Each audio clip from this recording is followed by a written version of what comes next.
What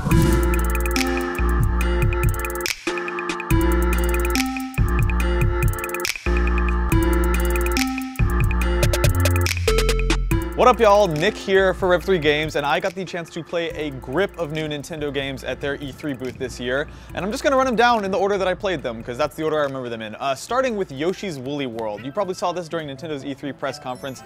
It is a profoundly adorable, all yarn-based game, like you might remember from that Kirby game a year or two back. The aesthetics, though, are they've evolved a little bit since then. Very, very, very cute. Clearly a entry in the Yoshi's Island milieu of Nintendo games. A lot of egg throwing there, but just something about the art style. They've gone so detailed with the yarn this time. Plants will come up out of the ground and have little sort of frayed bits of yarn on them. The Yoshi character models in particular are just super adorable. They look like something that was actually handcrafted and then stuffed with cotton, and it's just amazing. And I did say models because this is a co-op game from start to finish. I played a little bit of two-player, and it works pretty well. They have incorporated Yoshi's usual egg shooting and throwing and swallowing things mechanic by letting you eat your cooperative partner, lay them into a Yoshi-looking-ass egg, and then throw that egg at obstacles and unlock things in the stage. A lot of hidden items. There are, of course, 5 flowers hidden on every level, as you would expect from a Yoshi game, just to kind of give it that search for everything in the level thing that you expect from the Yoshi games and from all sort of Nintendo games. That's kind of what I love about them, is they've got this balance of games that a kid could play through and just run to the end of the level, or an adult could play through and try to collect every little thing, which is one of my favorite things about those new Super Mario Brothers games, actually. And on that note, you cannot die in the game. If you die, you just respawn immediately, at least in the co-op mode that I played. That is a 2015 release date for Yoshi's Woolly World.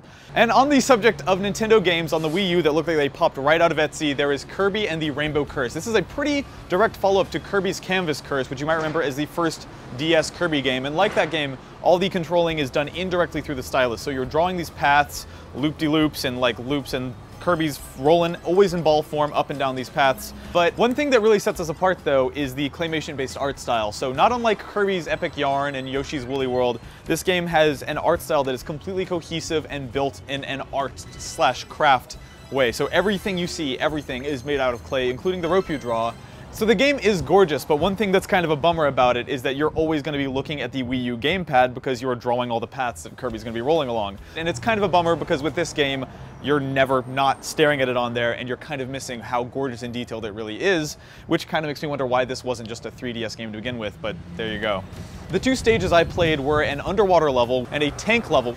Kirby kind of unfolds in the claymation style into this enormous multi-rack missile thing that just shoots a huge stream of missiles and is actually like really legitimately cool and funny looking. So one of my favorite surprises from Nintendo this year is Captain Toad Treasure Tracker, which is a Wii U game coming out later this year. One of the only games I saw at Nintendo's booth actually that is not a 2015 release. So this game is a really cool idea. They've taken the Captain Toad segments from Super Mario 3D World and built them out into their own game. So like the Captain Toad things, it is a pure isometric perspective that you can rotate with the gamepad or the right stick, and you are Toad with a headband running around. You can't jump, you can't fight back. It is pure puzzle solving with the occasional using the touchscreen to slide stuff up and down. But I think graphically it's a lot more advanced. It just, the water all looks amazing, the lighting effects are beautiful.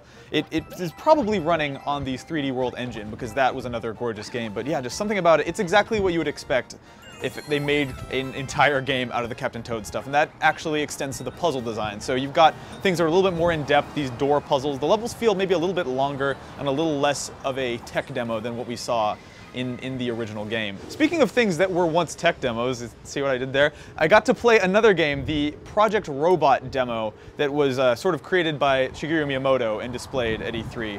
And it's a really, really strange game and not a very fleshed out one yet, but basically how it works is we're given the gamepad, and you are controlling a giant robot fighting against another giant robot. It is a pretty unique game. You are holding the gamepad vertically, and that is kind of controlling the center of gravity of this giant robot. And then from there, the controls get even more indirect and crazy. Left stick controls the left arm on the robot, and right stick controls the right arm. And so the way that you do it is actually you walk towards your opponent robot, lean the gamepad backwards, kind of turn your core backwards, then press the right stick to extend your arm out and punch. And it's all got this real weight to it and this real momentum. It's a very feel-based game. I've never played anything exactly like it, and that's kind of what I love to see from Nintendo, is these unique original ideas. Really, really bizarre, had no connection to any existing Nintendo franchise, but to me, that's exciting. I love seeing Nintendo play with these new IPs. And lastly, I saw Mario vs. Donkey Kong, which has no further name other than that yet. That is another Wii U game that is going to be coming out sometime in 2015.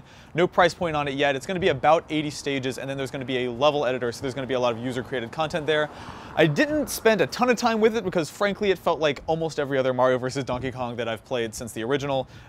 You can sort of draw paths between things, and they've introduced newer robots or newer minis. So there's like a Peach one that has to go to a separate Peach door, but yeah, we were only playing with the first world, and so obviously the levels are going to be a little bit basic and simple there, but you know by this point, by 2014, whether or not you like the Mario vs. Donkey Kong games. So yeah, that's what I thought of Nintendo's booth at E3 2014. I interestingly found myself continually wanting to go back there, and not just because of Smash Bros. Either. They just had some of the most colorful, creative, beautiful, polished things I saw at E3 this year. We're gonna have to wait a while for most of them, because almost everything I played, except for Captain Toad, is a 2015 release. But yeah, really, really neat stuff there. Really cool to see the Wii U kind of finally coming into its own and bringing these sort of great first-party Nintendo titles that we've all kind of wanted to see on the thing for a while. So yeah, thanks for watching.